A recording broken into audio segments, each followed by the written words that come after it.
Have you ever seen yourself die? I have. I was just a normal mid-20s college graduate when that horrific nightmare occurred. It was not like any experience I'd been through before, and now it is my every waking nightmare. My story begins like that of many recent college graduates living in a city without a real job. I recently graduated from Miskatonic University with a degree in art history, a worthless degree which unfortunately is a realization that came to me in my senior year. I had no real job except working a rundown old club in the seedier side of town. I wasn't skilled enough to be anything like a bartender who nowadays are part performer, part showman, and a little part drink servers. No, I worked there just making sure any punk who thought he could miraculously make it in the music business wasn't in a foul mood or killed by gang members who didn't like his lyrics. It was one of my nights off when my friends, I call them friends because that was what I thought they were before those events occurred, convinced me to spend a night of luxury in the very place that I worked. I wish to any and all deities that I had not been insane enough to go that night, but I went along with them anyway. Scientists say that by this age, my brain should have matured to support my decision-making processes. I should not have made such rash and potentially dangerous choices. I made all of them anyway. Perhaps it was because I was depressed about having no real career and that I was wasting my life. Perhaps it was because my brain, due to some forgotten event, was stunted and had not matured enough to make competent choices. Lastly, perhaps I just did whatever I felt like, but whatever the reason, I consumed a dangerous cocktail of drugs that evening. I remember smoking things that my so-called friends had brought with them. I remember needles and a rush of pure bliss. I remember taking pills that quickly followed with mind-numbingly bright colors and shapes beyond imagination. I know I drank, injected, swallowed, and inhaled many substances that night. I will never know what those substances were. I could never reproduce the myriad narcotics in my body that night, and I wouldn't want to, even if I could, because I believe that unique combination of drugs caused them to. Notice me. Some people who use recreational drugs believe they alter the user. Some say hallucinogens allow us to see truths just beyond our normal perceptions. They say hallucinogens temporarily alter our brains to perceive things lacking a single term for these reality distortions that aren't quite material. They claim our minds in this altered state see hidden truths, but our waking brains see them as hallucinations because we cannot comprehend this defiance of the reality we know as human beings. I'm not a scientist, but this is the only logical explanation I have for how these events began. I don't know how I managed to make it back to my apartment after my night of stupid debauchery, but I woke up there. I woke in that hellhole the next day around noon, my clothes ruined by stains, and my phone dead. I thought that was probably a good thing, because I had no clue what I had done the night before and didn't want anyone telling me the details. My head was pounding, and my heartbeat felt like a sledgehammer wrecking the inside of my body. I muttered some curse word or another as I made my way to the bathroom that morning. I finished my business, so I walked to the sink to wash my hands as usual. There was some motion behind me. At least I thought it was behind me. I whipped around and threw open the shower curtain, but there was nothing there. It was just a figment of my imagination, or so I thought as I turned back to washing my hands. There was in the mirror some blurry movement behind me again. For a second time, I turned around to confront it, but it was not there. I decided to ignore anything else because it was obvious to me then that this was all in my head. It was most likely caused by the drugs I had taken the night before. Unfortunately, this was not the case. I bent down and washed my head in the sink to try to dull the throbbing pain with the cold water. I blindly grabbed a hand towel off the ring to dry my head, and when I looked back at the mirror, it was there behind me. I turned back and saw nothing. I looked again at the mirror, and there it was. It was still behind me. Back and forth, I whipped my head until I figured out that it was in the mirror. The thing was walking toward me slowly. It was not human, and I had no name for what it was. It was tall, standing around 7 feet, as best I can remember. It had 4 arms. Two of them, the ones on the chest, were much shorter than the others. On each arm was a hand with 3 fingers, 2 fingers, and a thumb-like appendage that ended in long, deadly-looking claws. It had no eyes, no ears, and no nose. Just a mouth with teeth too small and sharp to be human. It was fading, blinking, and shaking like an image on TV when you lose signal.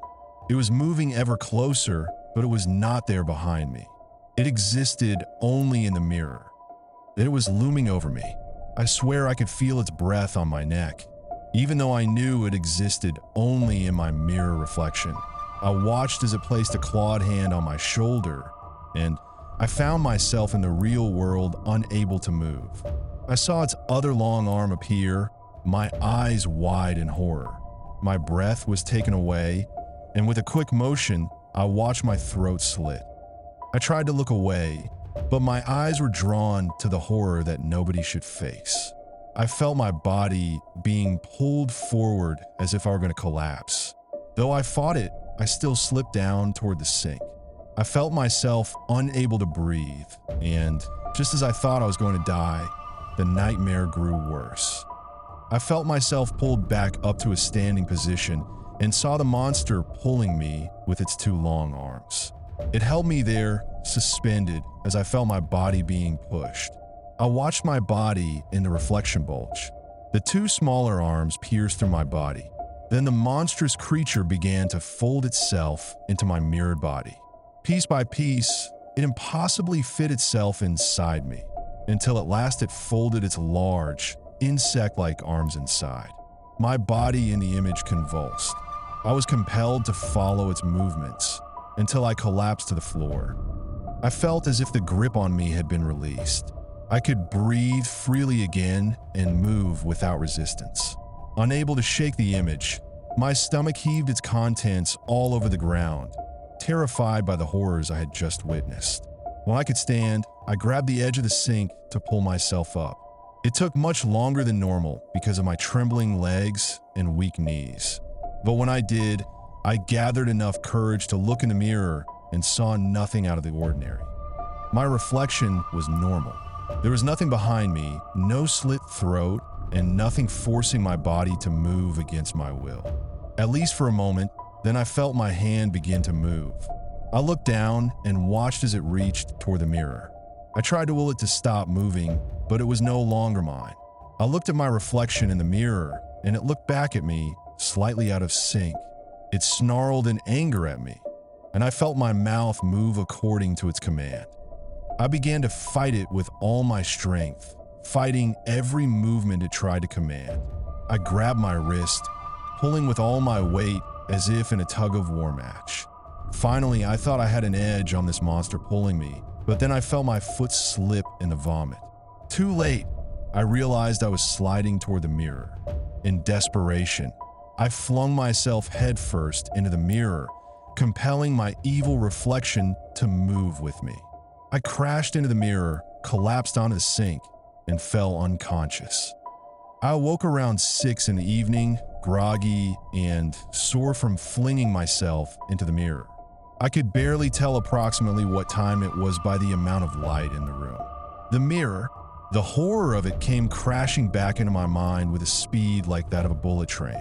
I refused to stand up and see my reflection. I had felt finally connected to the experiences I suffered with the mostly shattered mirror.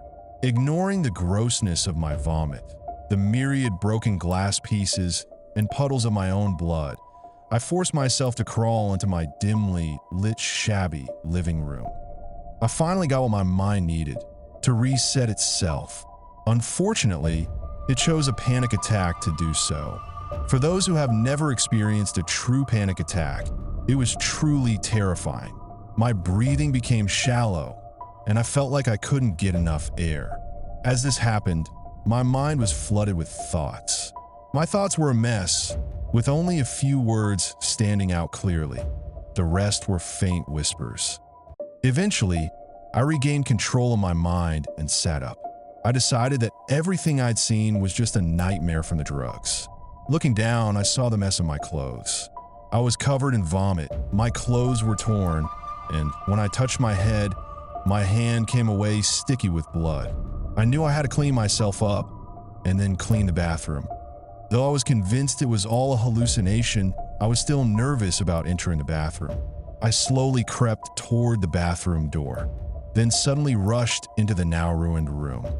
Once inside, I saw how ruined the bathroom had become after the night's horrors. Vomit smeared the floor from my fall and unconscious movements. Pieces of the broken mirror were scattered everywhere, most stained with my blood. I noticed damage I hadn't seen before. I'd broken the old porcelain sink and had also torn down the shower curtain, bending the rod badly. Then I felt my eyes drawn to the mirror shards on the floor. I didn't want to look, but I felt a pull like a magnet tugging at metal. My feet tried to move toward them, barely held back by my will. Finally, I tore my gaze away. I stood in my living room, unable to do what I'd planned. My LED clock blinked 12, signaling a city power outage, a rare event since they switched to underground cables. Oddly, my battery-powered wall clock was stopped at 12:01 a.m., too. I gave up on cleaning the bathroom and went to my room to change into clean clothes. I chose a long, sleeve tee and plain jeans, slathering on deodorant. As I left, I grabbed my dead phone from my nightstand and tossed my ruined clothes into the sink. I gathered my thoughts, trying to plan my next move. I thought of my ex-girlfriend, Clarice Jefferson. We'd graduated together, but she stayed for a master's in anthropology. We'd split amicably as friends since we connected better as classmates than lovers. She'd always been there for me, and I couldn't imagine anyone better to talk to about this. I was headed out, keys and wallet in hand, when I remembered the gash on my head. I quickly stuck my head under the kitchen faucet, barely a kitchen at all. The water washed off the blood and woke me up a bit. I dried my hair with paper towels until they came back mostly clean. I walked a block and a half to the nearest bus stop. Taking the bus is cheaper than owning a car in the city. At the stop, another regular, Harriet, whose last name I never learned, was there. I asked when the bus was coming, and she said the 7:20 bus would be here in about 20 minutes. I waited in the awkward silence only a bus stop can bring.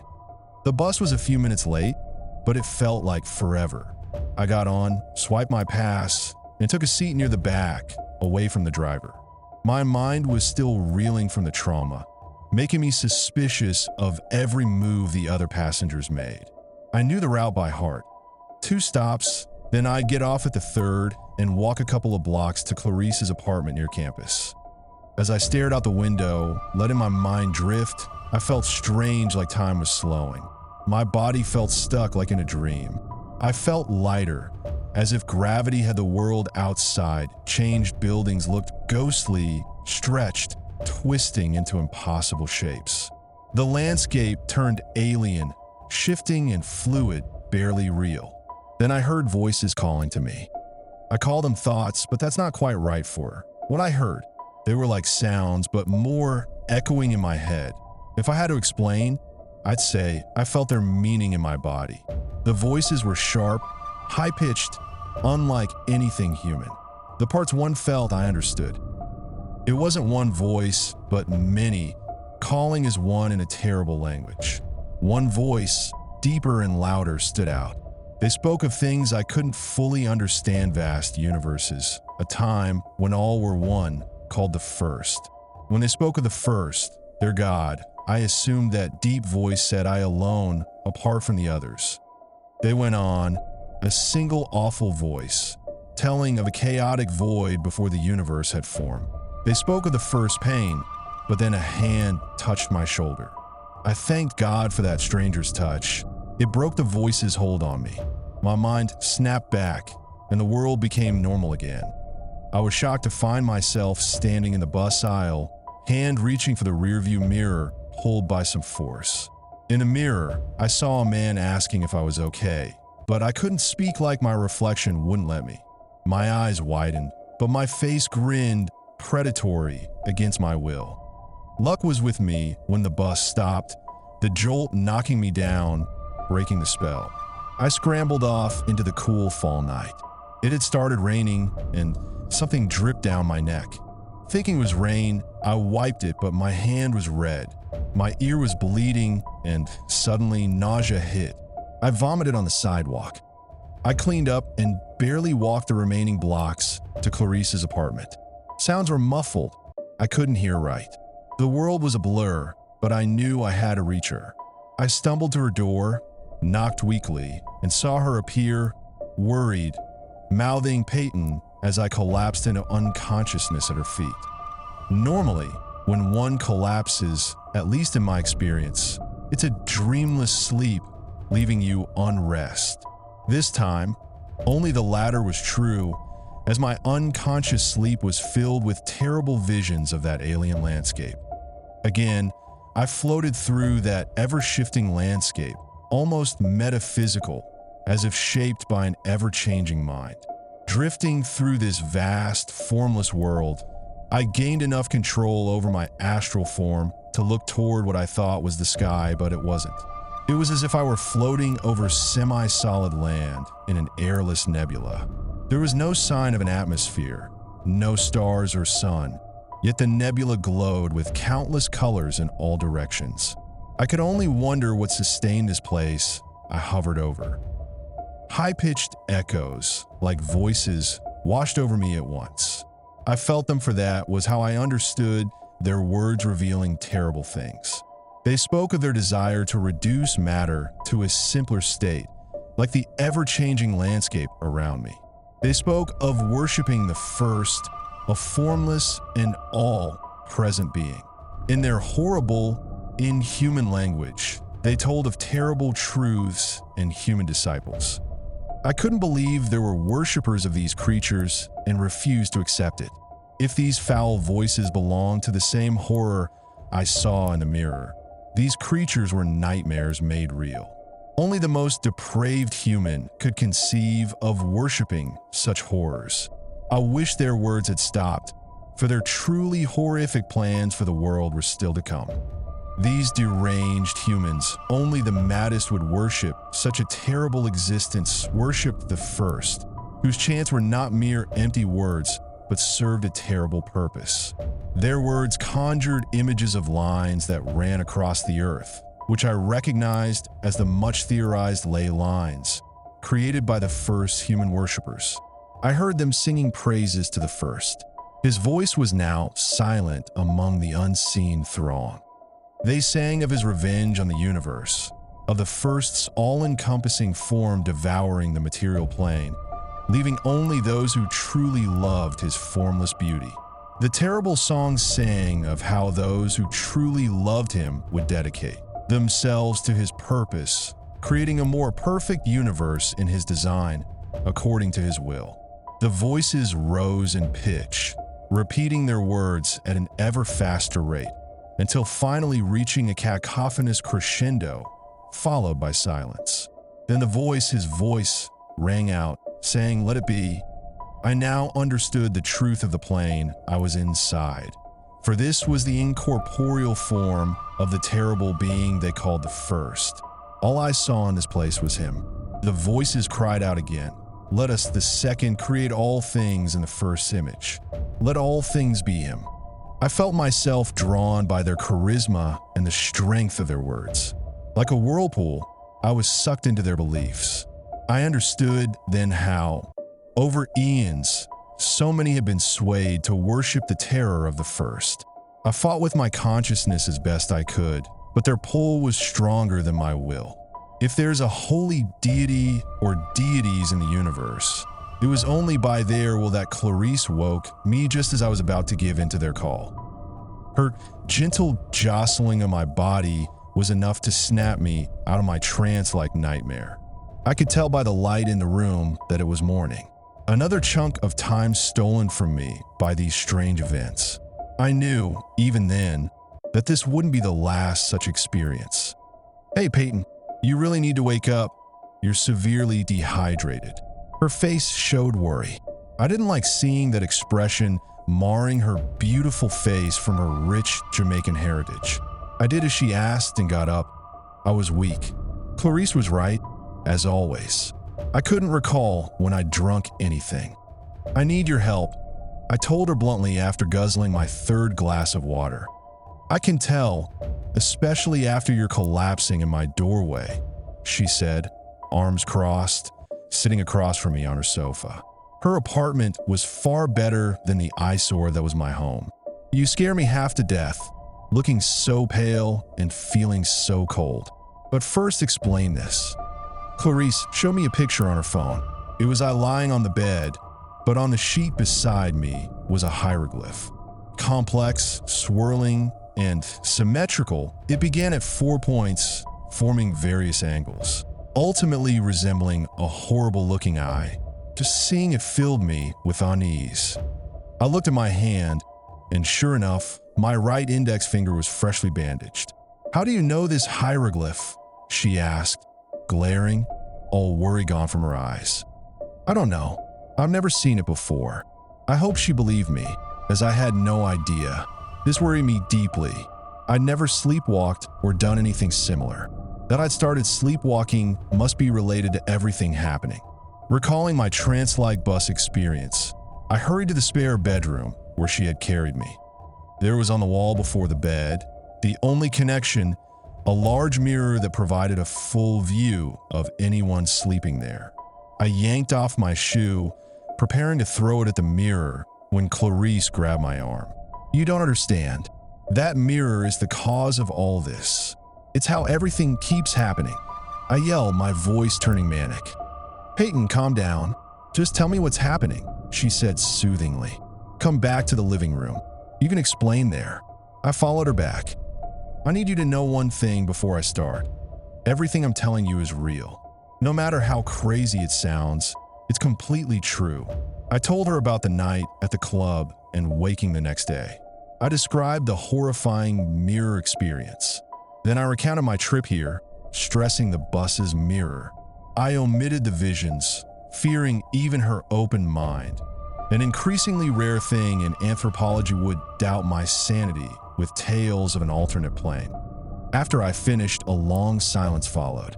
Finally, Clarice stood, grabbed a bottle of whiskey from the cabinet, and poured a glass. "I'm struggling to believe you.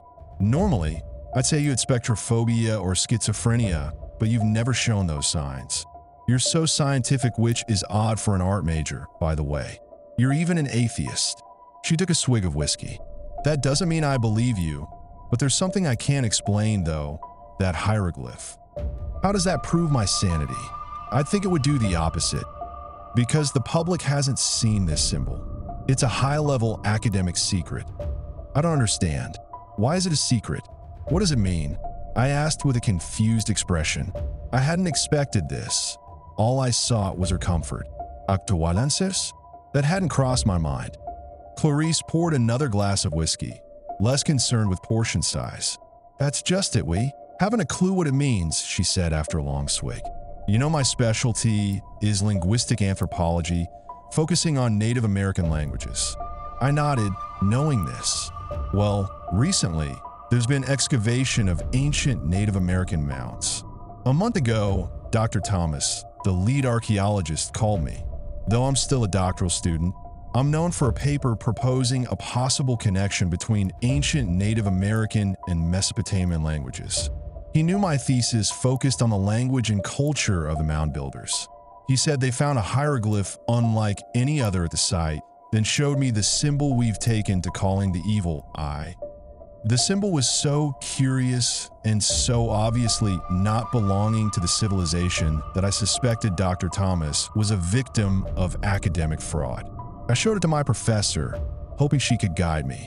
Dr. Shelley Hines, my professor, specializes in linguistic anthropology, focusing on Egyptian linguistics. The moment I showed it to her, I knew something was wrong. She cursed under her breath something I'd never heard her do and asked where I got it. I explained everything, and when I mentioned its source, she unleashed a string of curses I didn't know she could even think, let alone say out loud. Dr. Hines said, "This symbol is the greatest and best-kept secret in the academic world." She reached into her desk and pulled out a thick folder of hundreds of pages of pictures and documents. I began reviewing them, finding the same symbol in China, Egypt, South America, India, England, Norway, and beyond. We found this symbol worldwide. It's so distinct from any known language that it's not part of any alphabet, but has a unique, unknown meaning. So, you're saying this symbol I drew in my sleep, in my blood, isn't just some crazy thing? I asked nervously. Exactly. She was silent for a minute, then said, "There's something else odd about it. It doesn't vary from place to place." "I don't understand," I replied sheepishly. "In language, we can trace a symbol's roots. For example, we can trace our alphabet by following each symbol's cultural evolution from a starting point. This symbol, it breaks that rule. It's identical every time we see it. Even yours is exactly the same." I couldn't respond. Clarice was visibly shaken by this destruction of her faith in scientific logic. My eyes drifted toward the evil eye, as Clarice called it, as she spoke. My eyes slowly glued to the image, seeing nothing else. Clarice shook my shoulder violently, but my gaze remained fixed. Then a mental snap hit my brain, and I was no longer in my body. I was traveling the labyrinthine streets of Old Arkham until I reached my destination.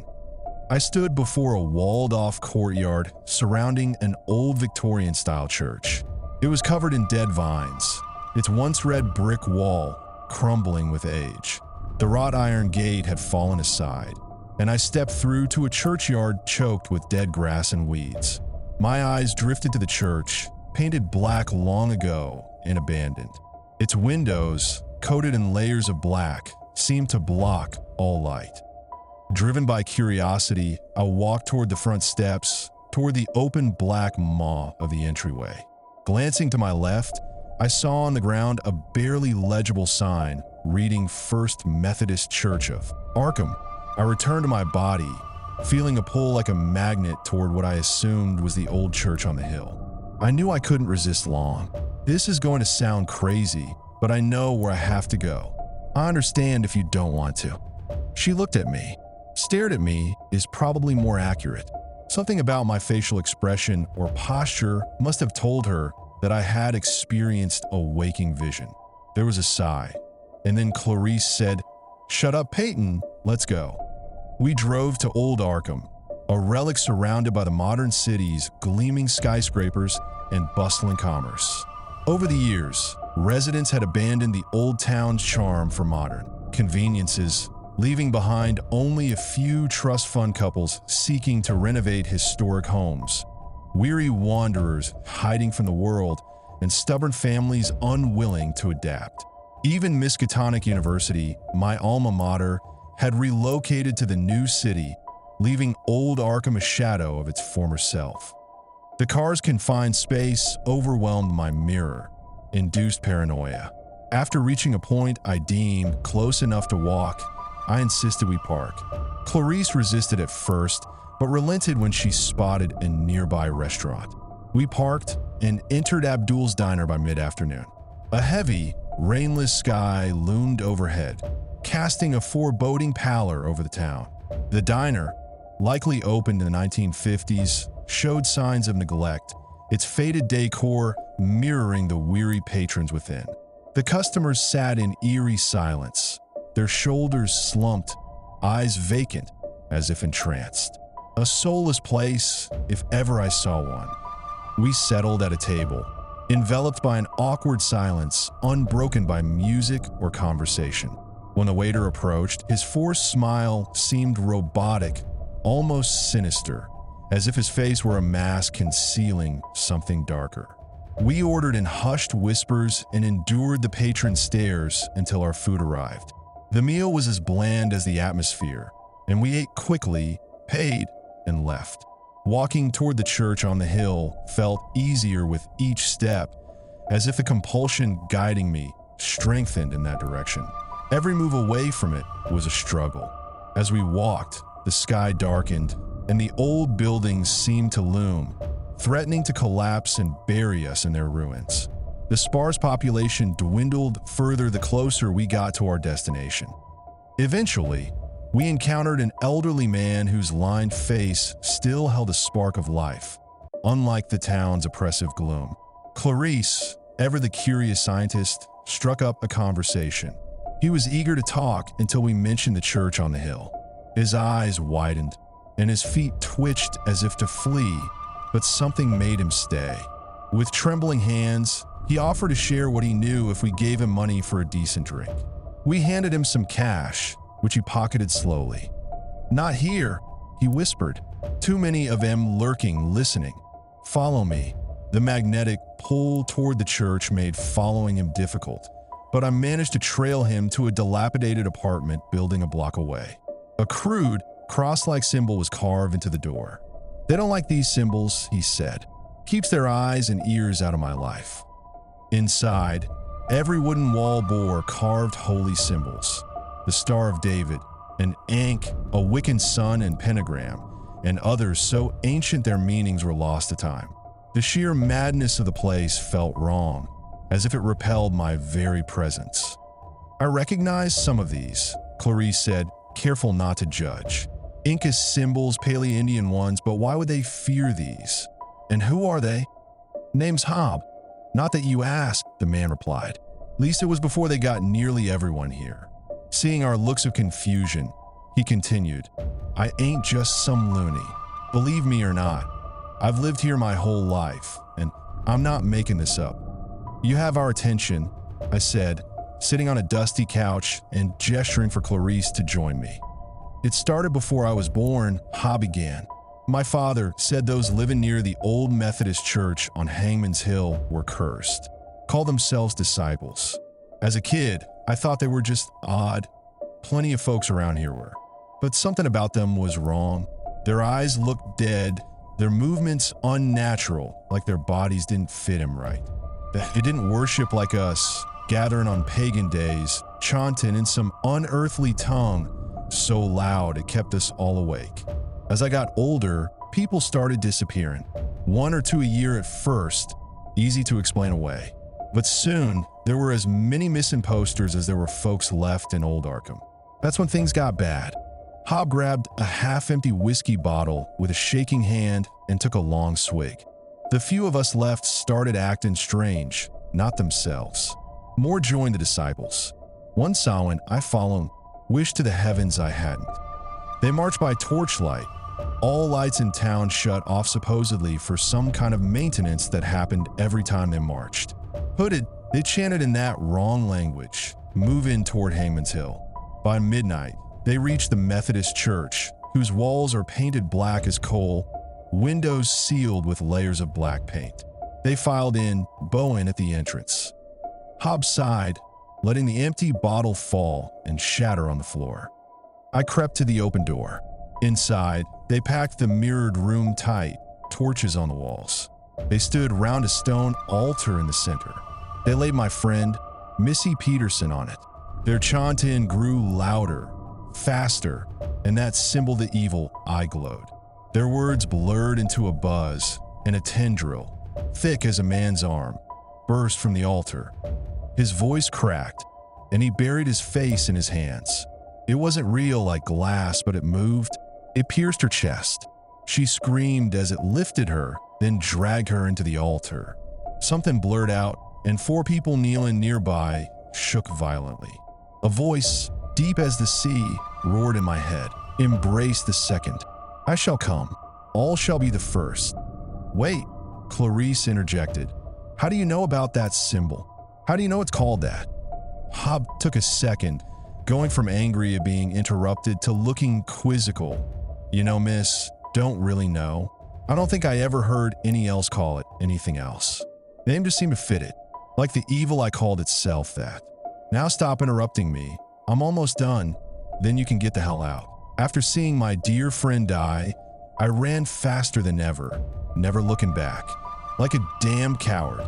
When I got home, I carved that cross on my door with a knife in my pocket, begging on God to protect me.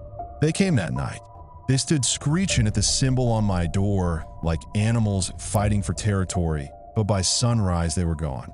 They've watched me ever since, waiting for me to slip up. I never saw Missy again. Now I hide, drink, and survive till they win. Summoning my courage, I asked the question I dreaded most. What was the name of the old Methodist church? Deep down, I already knew the answer.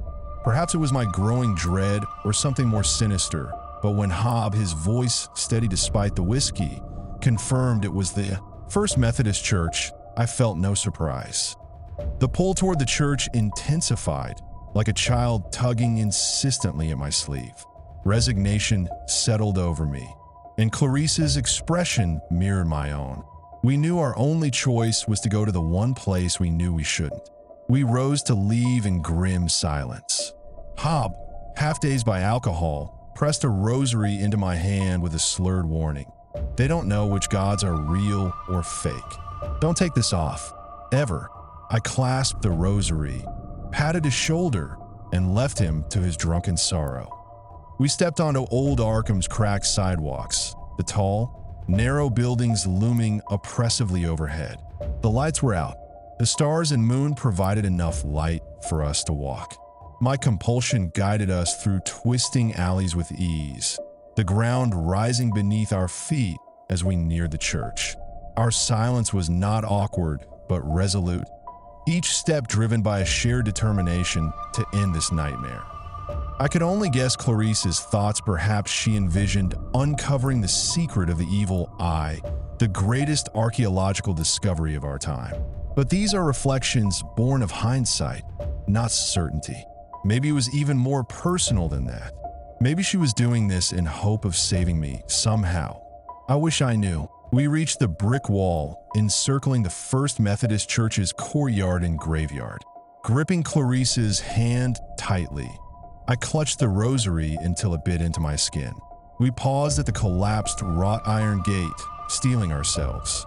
The church's open door revealed flickering torchlight within along with something else. The pull, now irresistible, drew my feet forward. A sense of foreboding deepened as we approached. I glimpsed a weed-choked sign, likely the same one from my vision, now undeniable as more than a mere dream. From within came a low, reverent murmur, not whispered but steeped in awe. Clarice and I climbed the 5 steps cautiously and entered through the double doors, where we had obviously been expected by the loyal congregation. The old pews were gone, leaving the wooden floor bare. In the center, painted in deep red, sprawled the intricate evil eye symbol. Floor-to-ceiling mirrors lined the walls, interrupted only by sconces holding torches that cast a bright, eerie glow and another pulsing light that seemed to emanate from nothing but everywhere. I avoided looking at the mirrors, fearing the loss of control again, and focused on a massive stone altar 7 feet long, 3 feet wide, and 3 feet tall, its rounded corners worn by age. It rested on a stone slab extending 2 feet beyond its ends and a foot on each side, etched with bas-reliefs of the evil eye in the same blood-red hue. Hooded figures stood shoulder to shoulder along the mirrored walls, their murmurs ceasing as we entered. They stood in silence, arms crossed, heads bowed. From their ranks stepped a figure distinct from the rest, clad in heavy robes and a silver chain bearing a large evil eye pendant. A stone crown, unlike any I'd seen, adorned his hood, centered with another evil eye. His movements were jerky, like a puppet pulled by unseen strings. He bowed his head and gestured toward the altar. Sweat beaded on my face as the compulsion to obey surged, stronger than ever. Yet in my terror, I found the will to resist. Our eyes locked, or rather, I stared into the shadowed void where his face should have been, unconvinced it was human.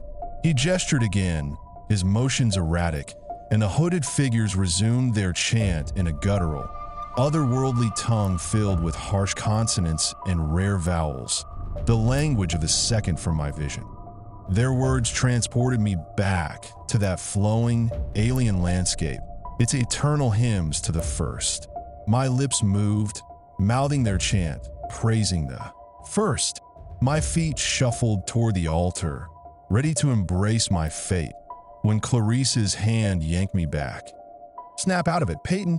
We need to get out," she shouted over the rising cacophony. In her left hand, a snub-nosed revolver aimed at the crowned figure. "Let's go. Now." Where did she get a gun? I wondered to myself, was this her plan all along? I never even knew she owned a firearm, but I was determined. "We haven't learned anything," I yelled, my voice not entirely my own. "We came for answers. We need to know about the 6 Solem, the Zertud know. These things, they'll usher in a new beginning. Eternal peace under the first." The words poured from me as if another controlled my body, a stranger within me defying Clarice. Her strength shattered. The strongest woman I knew unraveled, waving the gun wildly between the hooded leader and me, her eyes manic. "They're controlling you. You're becoming one of them. We have to leave, Peyton, now." My gaze drifted to the mirrors, revealing a nightmare. Instead of the hooded disciples, I saw countless reflections of the monstrous creature from my first vision. Not one human reflection remained, except that of Clarice's.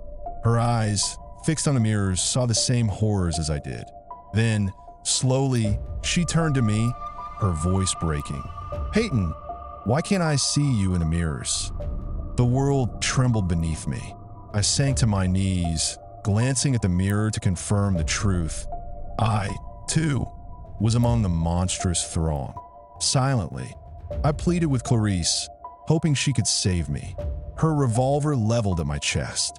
I braced for the shot, closing my eyes, but the deafening blast spared me.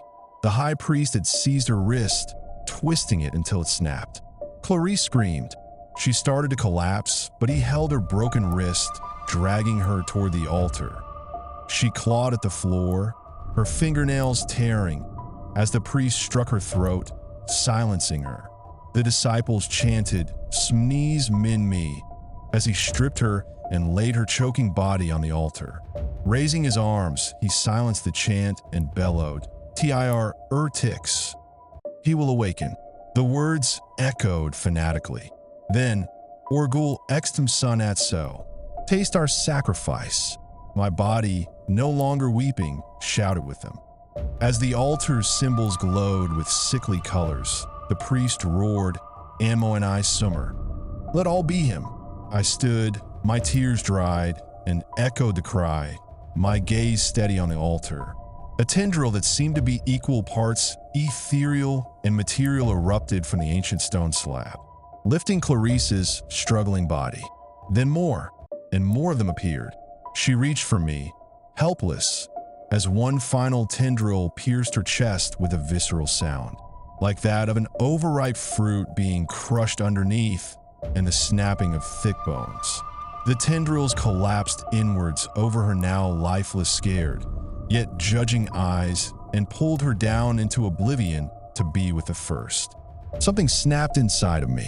I regained control of my body from my posseser, and I collapsed, stunned. One by one, the disciples removed their torches and filed out, leaving the altar's fading glow as my only light. In darkness, I waited until dawn's first rays touched my back. The mirrors still surrounded me. In a surge of rage, I seized the old sign outside and shattered the mirrors into countless fragments. Unlike Hob, I didn't run. I wandered from that place, broken. My soul lost alongside the truest love I'd ever known. I found myself at a police station, bloodied and battered. I tried to explain Clarice's fate, but no one believed a junkie's story. They found no evidence at the First Methodist Church, only my rosary that I had dropped in the madness. They said the church had been abandoned for years. Suspected briefly of my love's disappearance sea, I was released due to a lack of evidence, thanks to a court-appointed lawyer. The doctors tell me that I suffered a sort of mental breakdown, unable to cope with reality, or a drug-induced psychosis. They don't understand that what I saw was real, and it left me shattered like the mirrors of the old church. I checked myself into a hospital, hoping to escape those visions, but the seconds still find me. They find me in every reflection, try to take control of me once again, taking control of me from beyond our reality. I clutched the rosary given to me by Hob, but I think they're learning that my God isn't real, unlike theirs. They try draw me to that formless, beautiful world, singing of the first chaotic glory. The pull to return to that black birch courses through my veins with every heartbeat. Their cacophonous hymns echo in my mind in a never-ending loop. I can see it from my window still. The black church. Some nights, I see the glow of torches both coming and going. It calls to me. The thing inside me wants to join them, but I have to resist for her sake. As long as I resist, that means there is hope, and that is all I have left for me.